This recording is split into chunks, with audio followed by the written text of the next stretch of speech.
আপনার Facebook account আপনার mobile অথবা আপনার ডিভাইস ছাড়া অন্য কোনো মোবাইল অথবা ডিভাইসে লগ ইন করা আছে কিনা সেটা কিভাবে দেখবেন সম্পূর্ণ সিস্টেম দেখাই দিচ্ছি, ভিডিওটি দেখতে থাকুন।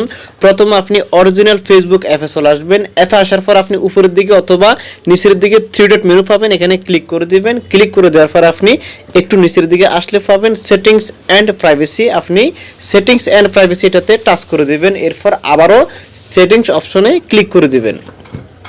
এরপর আপনি উপরের দিকে পেয়ে যাবেন অ্যাকাউন্ট সেন্টার। আপনি অ্যাকাউন্ট সেন্টার এটাতে ক্লিক করে দিবেন। ক্লিক করে দেওয়ার পর আপনি পেয়ে যাবেন পাসওয়ার্ড অ্যান্ড সিকিউরিটি। এটা আপনার এখানে যদি উপরে না থাকে আপনি খুঁজে নেবেন, এটাতে ক্লিক করে দিবেন।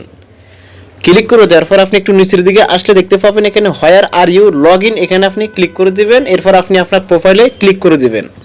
প্রোফাইলে ক্লিক করে দেওয়ার সাথে সাথে আপনি দেখতে পাবেন আপনার ফেসবুক অ্যাকাউন্ট কোন কোন ডিভাইসে লগ ইন করা আছে। এখানে দিস ডিভাইস, এটা হচ্ছে আপনার বর্তমানে এই ডিভাইসে লগ ইন করা আছে। এরপর হচ্ছে এগুলো আগে লগ ইন করা হয়েছিল, এখানে তারিখ সহ উল্লেখ করা থাকবে। এরপর আপনি কি করবেন, যদি আপনি এটা রিমুভ করতে চান ওটাতে ক্লিক করে দিবেন, যেটা রিমুভ করবেন ওটাতে ক্লিক করে দিবেন। তারপর আপনি লগ আউট এটাতে ক্লিক করে দিবেন। এরপর আপনি আবারও লগ আউটে ক্লিক করে দিবেন। ক্লিক করে দেওয়ার সাথে সাথে এটা লগ আউট হয়ে যাবে। এই ছিল আমাদের আজকের এই ভিডিও। যদি আমাদের ভিডিওটি ভালো লাগে লাইক, কমেন্ট এবং আমাদের চ্যানেল সাবস্ক্রাইব করে আমাদের পাশে থাকবেন।